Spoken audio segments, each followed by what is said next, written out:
Welcome to the Strategy Mob Podcast. Tune in for everything you need to know to stay in the know regarding the automotive industry.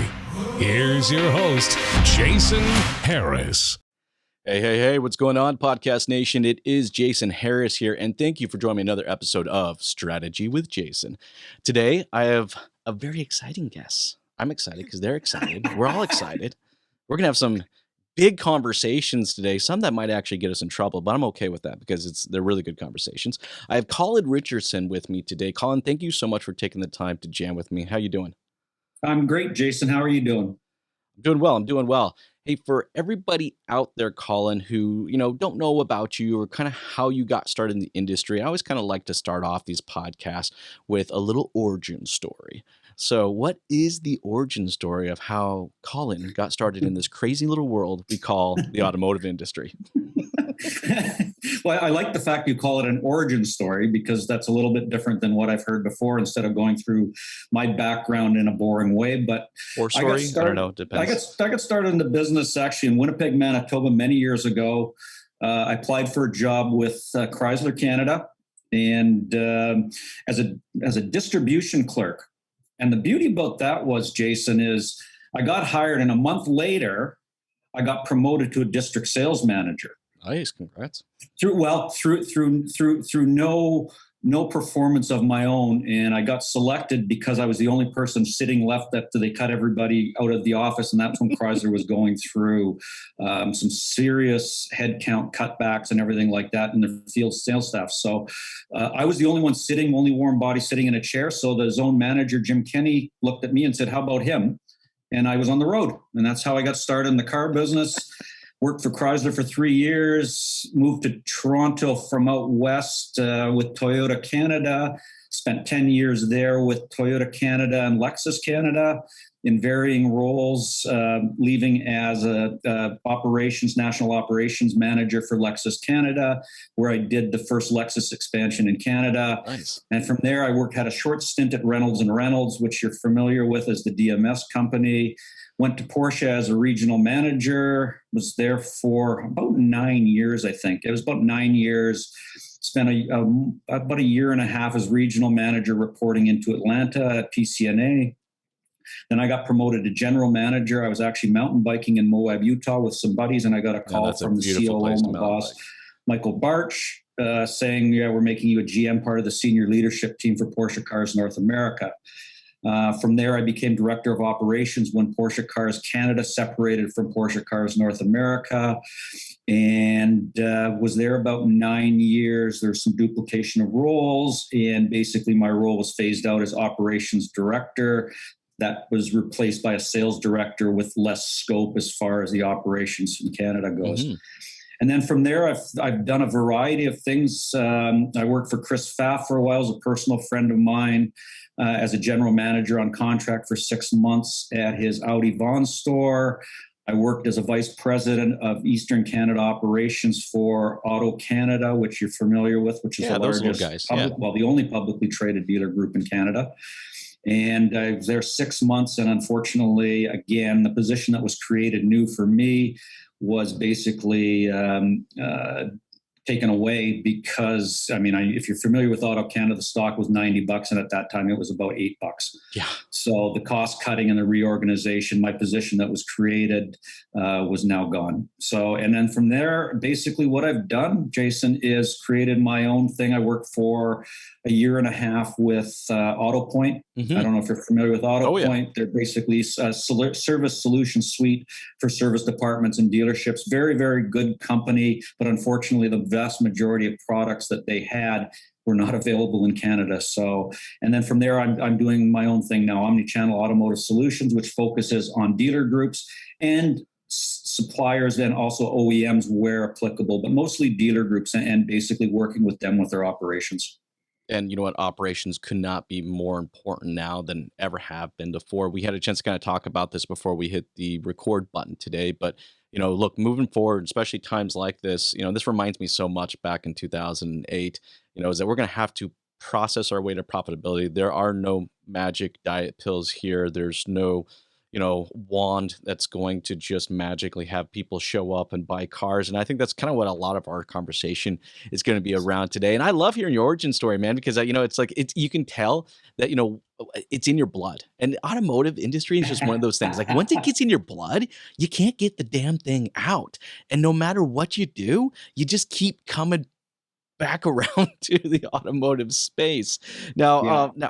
I know we got a lot of really cool topics today, and I want to start off with this one because I think it's a great one right out of the gate because it's the death of the box. Well, first thing first, why the hell do we call it a box? I mean, talk about we have stupid names in our industry for a handful of things, but this has got to be like the stupidest name in the world. All right, but I'm glad to hear that the box is dying because actually I'll tell you a funny story. I actually watched a salesperson actually tell a customer, "Follow me. We have to go to the box." And I can almost tell immediately. I can look on the look on his face. He was like, "Oh crap! Did I actually just say that out loud?" But, I love the fact that you said the box is dying. But I love to kind of hear your thoughts and opinions of why it's dying and how that's going to impact our industry.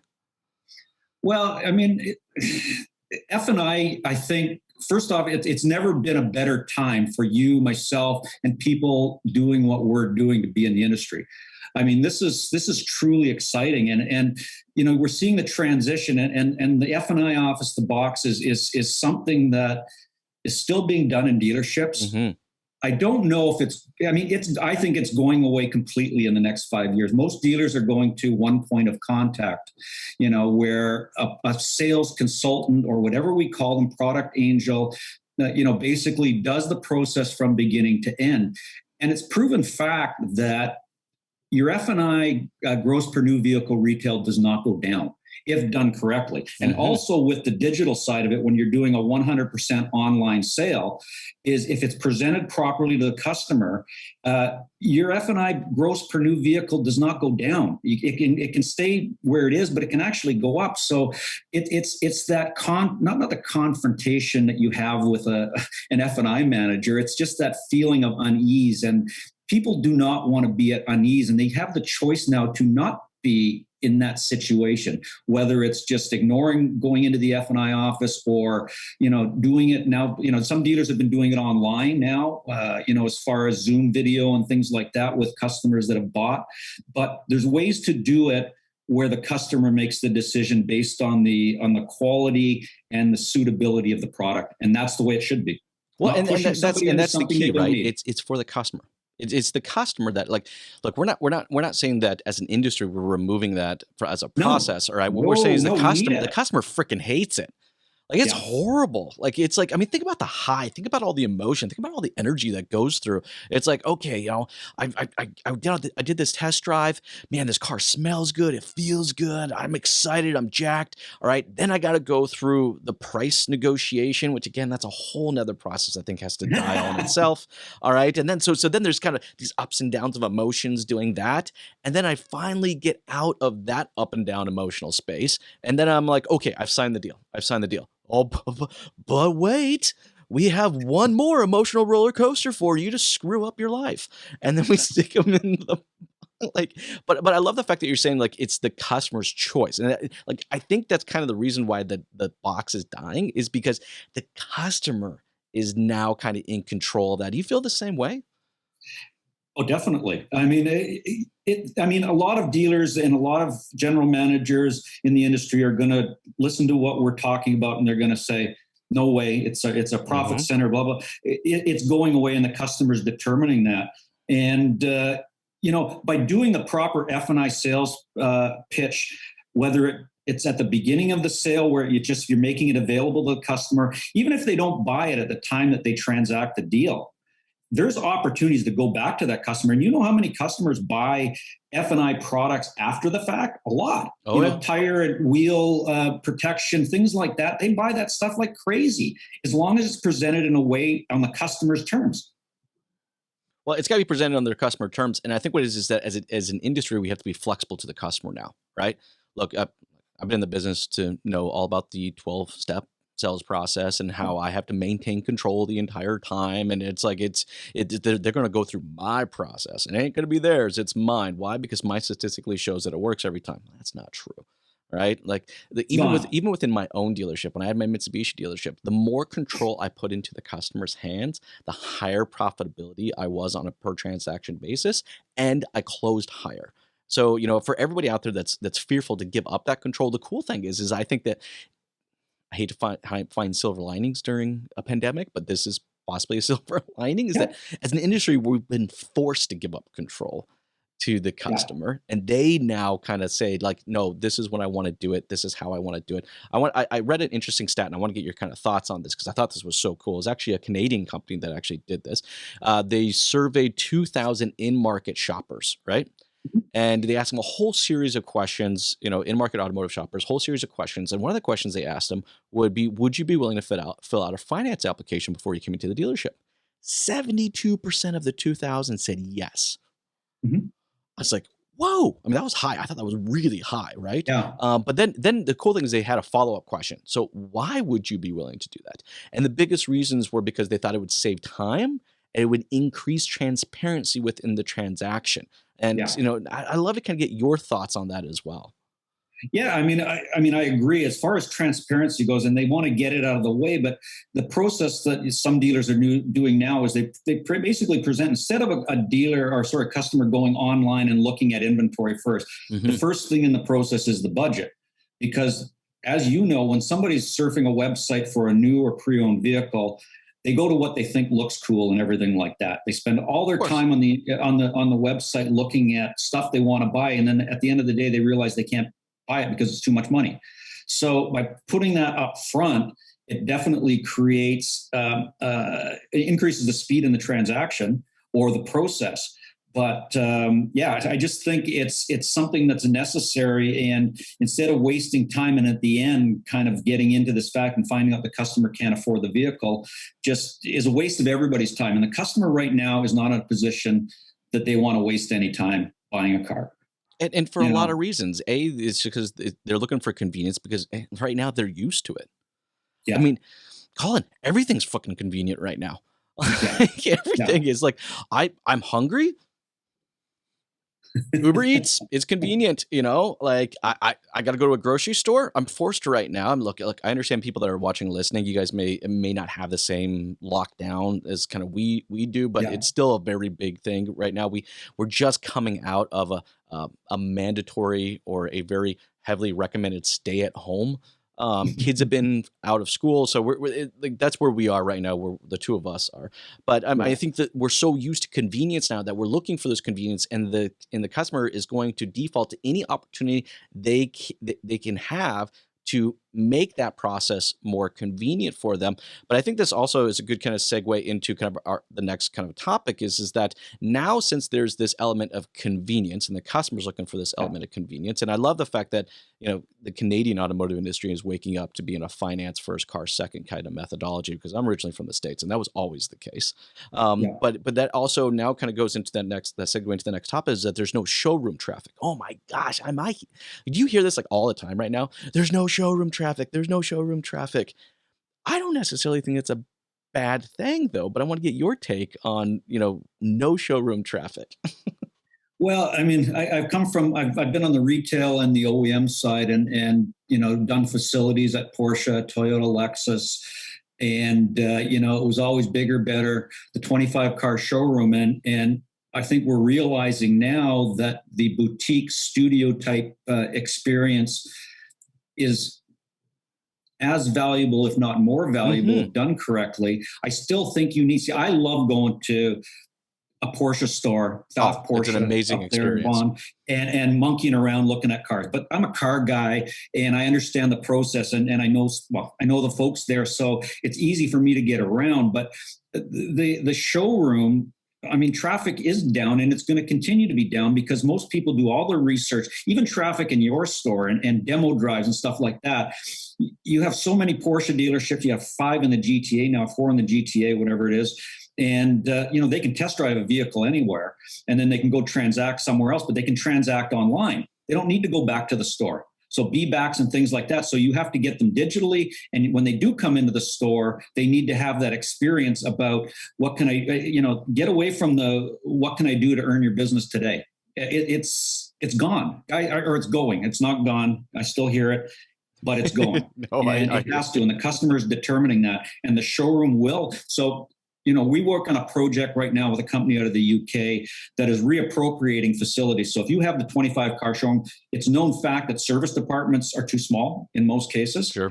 And experience areas, whether it's virtual walkarounds, things like that within the showroom, those areas can be reappropriated for proper use of that square footage, as opposed to having all these beautiful cars, 25, 30 car showroom, and no one's in the showroom.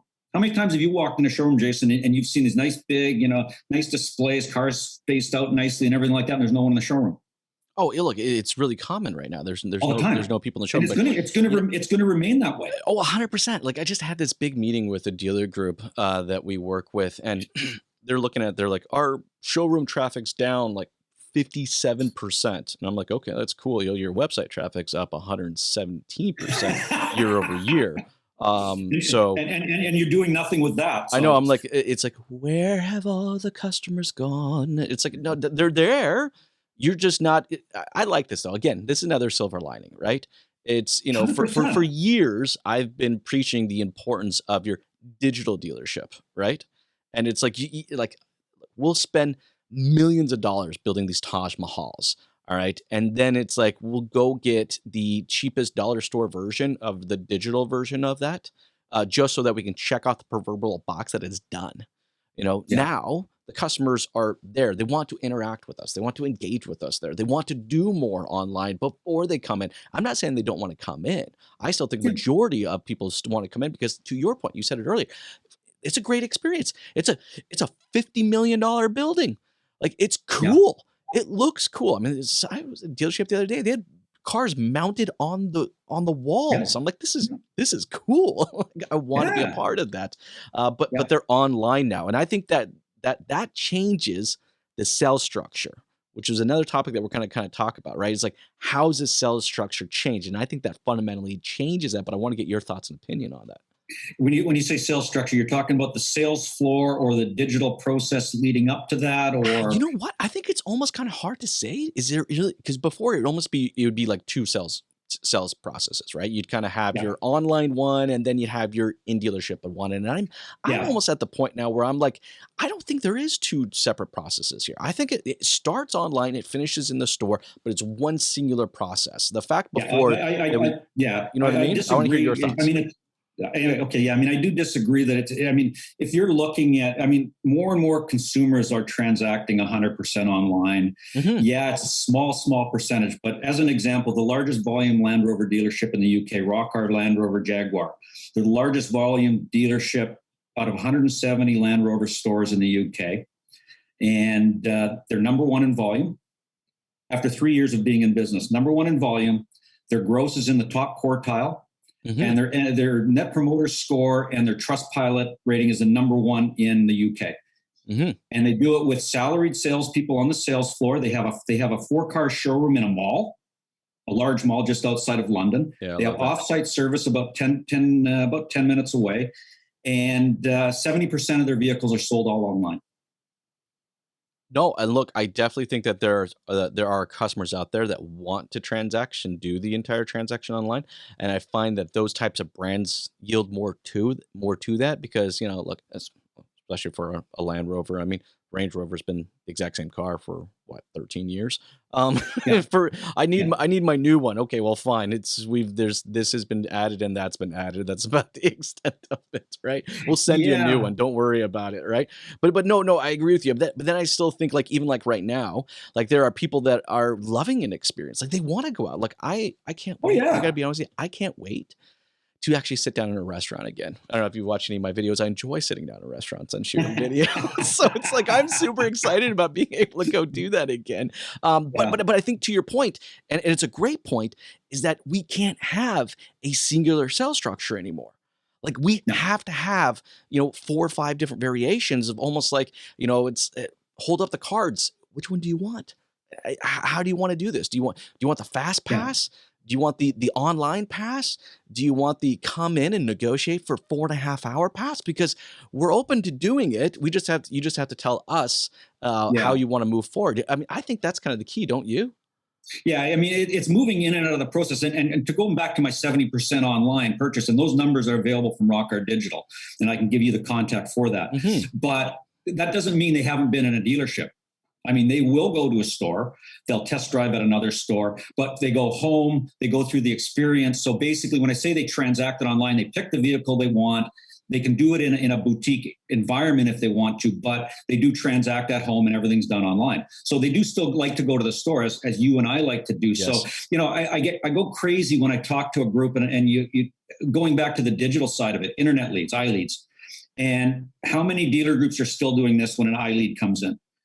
As soon as it comes in, it goes to either a BDC or sales manager or whoever, and it goes to the next salesperson in line. Yep.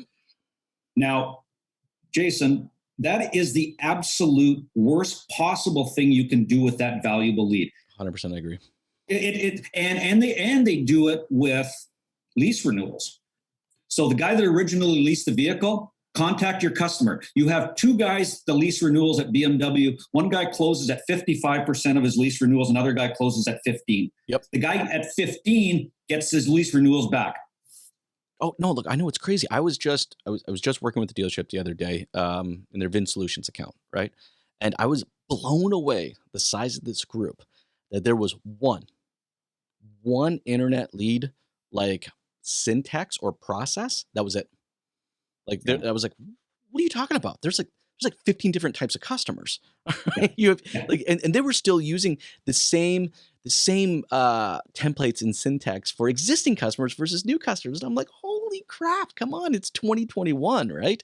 And I think that's probably a big change kind of as far as our sales structure is that we have to have a process now for every customer, for every type of customer that's out there. You know, or at least what it is, we have to bake in the ability to be flexible within our structure, because we've been in the business long enough to know that a sales structure in the past has never been flexible. But today it has to be flexible. I'd love to kind of hear from you of like, how flexible do you think we need to be in that sales process? As flexible as the customer requires. And that sounds like I'm not being facetious when I say that. Give me an example. Give me an example.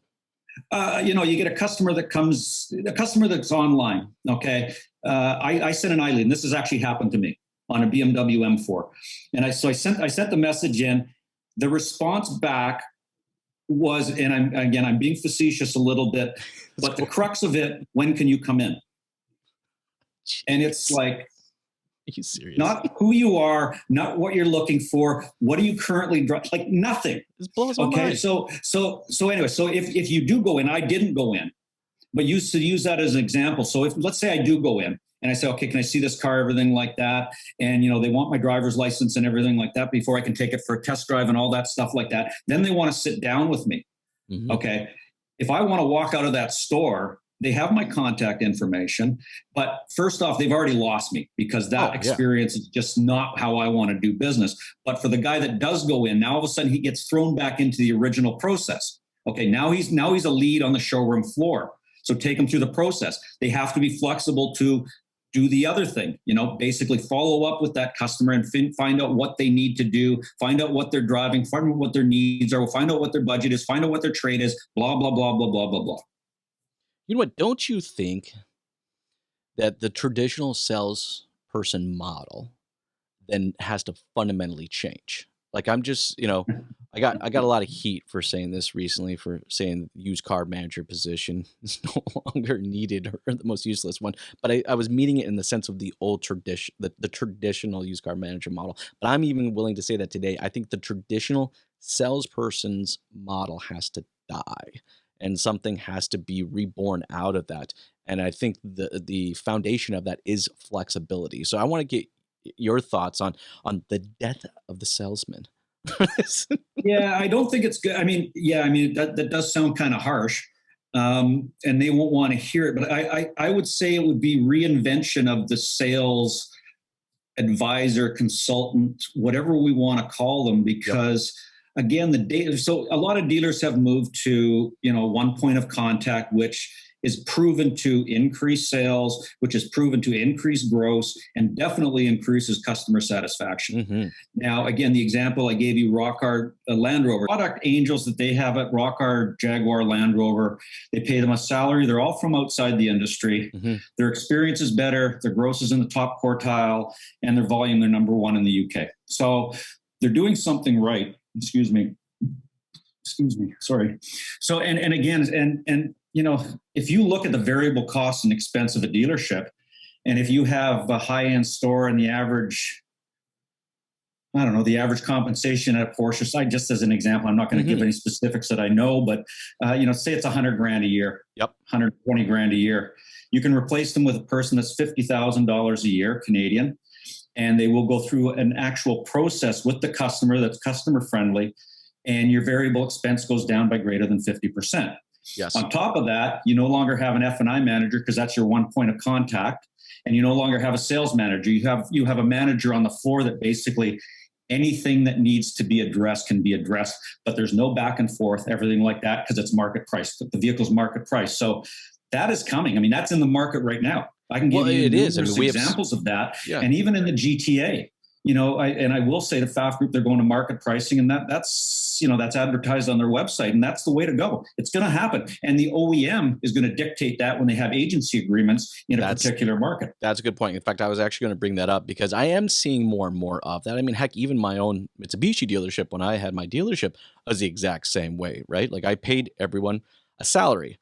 There wasn't, and then there wasn't commission. There were volume bonuses that as a team collectively we were able to hit a volume level, but I didn't pay out commissions for a lot of reasons. I don't even necessarily understand how much control a salesperson has over the profitability of a transaction anymore. That was one of my big ones. And the other thing too is I didn't want it to get in the way of the customer experience that I was trying to create. So the goal, I had to remove that because it was causing issues. But then I think that changes when that starts to change, right? Then it's like it almost kind of creates like this domino effect of change throughout everything, to the point where I think even OEM franchise agreements start to change. We've seen some examples of this. You were talking about an example before we started recording. So let's do that. You've seen some examples of the OEM franchise agreement changing. How are they changing? Okay. I mean, one manufacturer, Rockart Digital, is now working with BMW AG, and their pilot market is now complete, and it's BMW South Africa. And that consists of 84 BMW, Mini, and Motorrad dealerships. Okay. They went to an agency agreement. What BMW South Africa, BMW SA controls the inventory. They control the market price, which they set. They control the programs within that.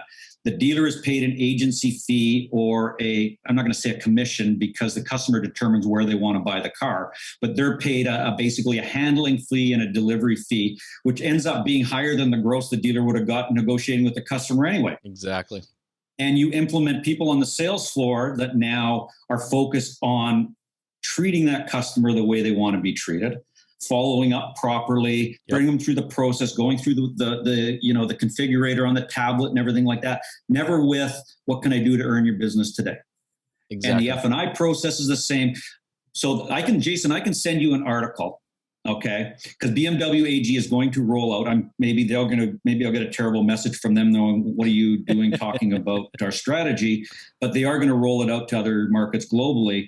I can send you an article that confirms that the 84 dealerships in South Africa would not go back to doing business the way they were doing business before. I think there's just so many inefficiencies, right? Like, look, as an industry, we've always said that we are a people business, right? Yeah. Well, we say that kind of off to the side of our mouths. You know what I mean? Like, this actually makes us a people business because now you have an clearly defined process, all right? And the differentiating factor is the people's ability to execute that process at the highest level. So it really becomes a people business. Right now, it's not necessarily a people business. I actually think we're a superstar business. We will bend over backwards and flex and change and get rid of systems if our superstars, our 30 car a month people, don't freaking want to do it. You know, like that fundamentally changes everything. We go from, I think, more of a team people business and away from that superstar culture. How do you think that's going to affect I think the industry as a whole, in the sense of like how we hire and who we look to hire moving forward. Okay, well, this has been a long time rant of mine. And first off, I also want to go back to that question in a second. Mhm. I want to go, I'm a big fan of dealer franchises and the people that I've worked with both in Canada and a little bit in the US. I'm a big fan of many of them. And I don't think that model's going away anytime soon. No. But they're going to the new car side, not that, but I mean, we all know grosses on new cars have gone down. There's more pressure on new car. The differentiators are going to be pre-owned, which is huge. Yep. Service and any peripheral mobility is a solution, things Exactly. like that. Those peripherals are going to determine retention and things like that in the profitability of the store. So I don't think it's going away. I'm a big fan, and I'm going to continue to work with dealer groups because I think that's a very, very cool business model. Mm-hmm. So back to what you were saying. Sorry, what was it, Jason? In a sense of like, how does that change, the way that we put our teams together, knowing that these franchises, they're going to change? Yeah. I mean, if I go in, and again, some people aren't going to like this. I put it in print a few times, but if I walk into 10 stores, there's probably 8 general managers that are not business people. Sure. They're sales managers generally. They're service managers maybe that have been promoted up through the ranks. They're not business people. And I'm not saying the experience doesn't help, but it doesn't help operating a dealership when you have accountability and for the profit and loss of that store. So again, and maybe there's one group in Canada that I would say 8 out of 10 are good, solid business people. And I'm going to say who it is. It's Canada One Auto Group out of Edmonton, which is Pat Priestner's private group. Pat started Auto Canada. He's no longer with Auto Canada as chairman, but he's got probably the best business group of general managers I've seen. So it's possible and it can be done, but it's an accountability structure. So when you're hiring people, I'm not saying go outside the industry, but hire people and basically quantify and vet them based on business ability. Do they have the financial acumen and things like that? But just because you have NADA course does not make you a business person. And I'm going to say that flat out. And again, NDA graduates will go, what the hell does he know? He's never sold retail. He's never done this. Well, okay, because I see it daily. Okay. It's just, so it's the quality of the leaders in the dealership, Jason, that are key. And the quality of the leaders in the dealership today is not great. And there's some great ones. No, I agree with you. Look, I know some amazing leaders within the dealership, but I hate to say it's been in our culture and definitely kind of a standard within a lot of dealerships is that the leaders are the people that have just been there the longest, and that's not the right way to create leaders. And then also another thing too is the sheer lack of training when it comes to leadership. We put people in roles to be leaders that have never been freaking taught or trained or picked up a book on leadership in their entire lives. Not saying there are some amazing ones out there, right? Yeah. But there are definitely a good chunk that are not in that position or shouldn't be in that position. And it's not because they're not good people. It's just because they don't have the freaking experience to lead. They don't have the experience and they don't have the acumen and they just, it's unfortunate, but you're right. It doesn't make them bad people. They can be very good in maybe another role or something like that. But, it's gaining that experience and have the ability to work with teams and creating an accountability culture, which again, how many dealer groups, do you know that go through their multi-point inspection service manager with the techs and the service advisors every day, what they did the day before? Almost none. On the sales floor with Vin Solutions, use that example, which is a great CRM system, and I'm fairly familiar with it. Canada One Auto Group uses Vin Solutions as a daily reminder, and they go through with each salesperson, accountability wise, what their outgoing activity was, what their incoming activity was, and things like that. So every day they know. You can even post it. You can send it out an email in the morning. There's an accountability, and that manager, the sales manager, the service manager, the parts manager, they're accountable every day. Exactly. And if a GM's not looking at that every day to see what the performance is, it takes a half an hour to look at. Don't think it's like a full day. It's not a full day. It's a half an hour to look at it in the morning glance. Then you go through with your sales guys, your one-on-ones, 5 minutes it takes. That's all it takes. Everyone seems to think it takes so much time. It's critical that the daily accountability turns into weekly, monthly, and yearly accountability, and it all rolls up like that. You know what? Look, to sum up kind of our entire conversation, you did it right there. It's all about process. I mean, everything we've talked about pretty much from the beginning goes back to the fact that if you're going to be profitable, it's going to be from process. Process equates to profitability, right? We're talking, and our process not only creates profitability, but our process also creates the experience. Like people seem to think that this experience is just something that they can go buy. It's a tool or a widget. It's like, no, it is literally it is all encompassing. All the processes together is what actually generates it generates that experience. So, look, when we're trying to be more flexible to our customers, when we're trying to create a more of an appointment culture, when we're even redefining that sales structure, it's like all of those processes not only lead us back to the path of profitability, but they also lead us in the direction of that experience, which can be either good or bad. And I think that's that's the key here, is that process may be generating profit for you right now, but may not be actually generating profit in the sense of a good experience. You may still have a bad experience. And I think that's where our industry for the last 12 months has learned a lot, is they're seeing that now for themselves. I know we've touched on some amazing points today, but before I let you go, Colin, I think there's still a lot to be said in this conversation. Okay. We may have to do a part 2 of this one. But it can be a 3-hour special. Dude, yeah, easily. We could do like a 24-hour like Clubhouse podcast marathon if we wanted to on this one. But for everyone out there that's watching and listening, I would love to connect with you and kind of continue to have this conversation. Yeah. What's the best way to do that? Just get a hold of me with the contact information you have. My omni-channel automotive solutions. It's Colin at omni-channel automotive solutions. Website is www.omniautosolutions.com, and you can get a hold of me that way, and we can discuss further. The industry's exciting right now, and I think the amount of opportunity there for the right, the checking the box thing is going away. Mm-hmm. And they need to get into it because it's critical for their survival in a lot of cases. Well said. Hey, Colin, thank you so much for taking the time to jam with me today. This has been a blast. You have yourself an amazing day. You too, Jason. Take care. Thanks for tuning in to the Strategy Mob Podcast with your host, Jason Harris. Don't want to miss new content? Be sure to sign up to be a mobster at strategymob.com to stay in the know. Remember to like, comment, and subscribe.